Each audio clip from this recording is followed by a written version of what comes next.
दोस्तों, मेरा नाम सोनिया है। आज की यह कहानी मेरी सच्ची घटना है। यह कहानी आज से 3 साल पहले घटी थी, जब मेरी उम्र 18 वर्ष की थी। उस समय मैं 12वीं कक्षा में थी। मेरे चाचा दिल्ली में रहते थे, तो उन्होंने मुझे अपने पास घूमने के लिए बुलाया। मैं अपना एग्ज़ाम देकर घूमने चली गई। मेरे चाचा की अभी नई-नई शादी हुई थी। मेरी नई चाची बहुत ही ज़्यादा खूबसूरत थी। मैं वहाँ गई तो चाची ने बहुत ज़्यादा घुल-मिल गई। हम दोनों बिल्कुल सहेलियों की तरह रहने लगी। अगले दिन हम लोग मार्केट गए। चाची ने मेरे लिए कुछ कपड़े खरीदे और अपने लिए भी कुछ खरीदे। मार्केट से आते ही चाची ने मुझे नए कपड़े दिए और बोली, आज मैं इन कपड़ों को ही पहनना। तभी मैं अपने रूम में गई। मैंने जाकर कपड़े चेंज किए। मैं जब रूम से बाहर आई तो चाची मुझे देखकर चौंक गई और बोली, तुम तो बिल्कुल हिंदी फिल्मों की हीरोइन लग रही हो। पर मुझे बहुत बुरा लग रहा था, क्योंकि मैंने कभी भी ऐसे कपड़े नहीं पहने थे। मेरे कपड़े बिल्कुल छोटे थे। फिर हम लोग बातें करने लगे। उस समय तक शाम हो चुकी थी। रामू चाचा ऑफिस से आए। उस समय चाची किचन में थी, इसलिए उन्होंने मुझे पानी देने को कहा। मैं जब चाचा के सामने पानी लेकर गई तो मैंने देखा उनकी आंखों में एक अलग तरह की चमक थी। वे मुझे बहुत ध्यान से ऊपर से नीचे देख रहे थे। मैंने देखा तो मेरे चाचा की नजरें मेरे पैर पर ही थी। फिर मैंने उनको पानी दिया और अपने कमरे में चली गई। गर्मी के दिन थे, इसलिए रात को भी मैंने चाची की मैक्सी पहनी थी। मैं जब सोने के लिए अपने कमरे में गई तो मैंने देखा मेरे कमरे का पंखा खराब हो गया था। मुझे ज़्यादा गर्मी लग रही थी, इसलिए मैं छत पर जाकर बैठ गई। तभी चाची ने मुझे ऊपर बैठा देखा तो कहा, क्या हुआ, यहाँ क्यों बैठी हो? मैंने कहा, चाची मेरे कमरे का पंखा खराब हो गया है और गर्मी ज़्यादा हो रही है। चाची बोली, कोई बात नहीं, हमारे कमरे में सो जाओ। पहले तो मुझे बहुत बुरा लगा, पर मेरे पास कोई और दूसरा रास्ता भी नहीं था।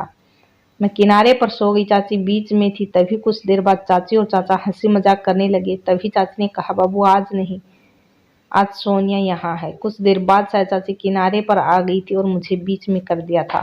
तभी चाचा ने मुझे परेशान करना शुरू कर दिया। मुझे पता था कि वे मुझे चाची समझ रहे हैं और मैं कुछ कर भी नहीं सकती थी, क्योंकि चाची भी वहीं सोई थी। बस मुझे एक बात का डर लग रहा था कि कहीं चाची जग गई तो हम दोनों का क्या होगा। फिर वो सब के बाद मैं वहां से तुरंत उठी और सो गई। मैं जब सुबह उठी तो मेरी तबीयत खराब थी। मैंने चाची से बोल दिया कि मेरी तबीयत खराब है, पर चाचा सारी बात समझ चुके थे। वे मेरे पास आए और बोले, सोनिया मुझे माफ कर दो, मुझे पता नहीं था। मैंने रात को तुमको तुम्हारी चाची समझ लिया था। मैं रो रही थी। तभी चाचा ने मुझे कुछ दवाइयाँ दी और बोले, इन्हें खा लेना। तभी कुछ समय के बाद चाची ने मुझसे पूछा, क्यों सोनिया, कैसी रही कल की रात? मैंने बहाना बनाते हुए कहा, कैसी मतलब? मैं कुछ समझी नहीं और मैं कुछ नहीं बोली। तभी चाची ने मुझसे कहा, कोई बात नहीं सोनिया, इसमें कुछ गलत नहीं है। मैंने कहा, पर चाची मैंने जानबूझकर नहीं किया।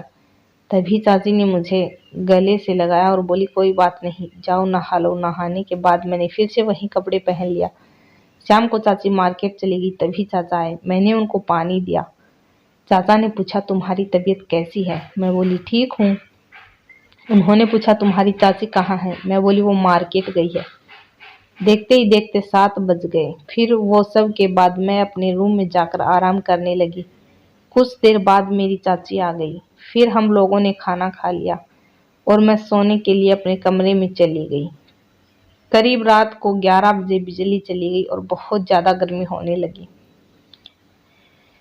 चाचा और चाची सोने के लिए छत पर जा रहे थे, तो मैं भी उन्हीं के साथ छत पर सोने के लिए चली गई। बहुत अधिक अंधेरे में साफ साफ कुछ दिखाई नहीं दे रहा था। तभी लाइट आ गई और मैं उठकर नीचे आने लगी। तभी पीछे से चाची ने आवाज लगाई, सोनिया, नीचे से मेरे कमरे में एक बैग है, लेकर आ जाओ। मैं वह बैग लेकर चाची के पास गई। तभी चाचा ने चाची और मुझसे कहा, सोनिया को आए हुए यहाँ 3 सप्ताह हो चुके हैं और अब हम लोग बिल्कुल एक दूसरे के प्रति घुल चुके हैं। अब हम तीनों लोग एक साथ रह सकते हैं। उसके बाद दोस्तों क्या हुआ होगा आप समझ ही सकते हैं। उसे बताने की ज़रूरत नहीं है। इसके बाद वह तीनों लोग साथ में ही रहने लगे। धन्यवाद दोस्तों। वीडियो पसंद आई हो तो लाइक करें।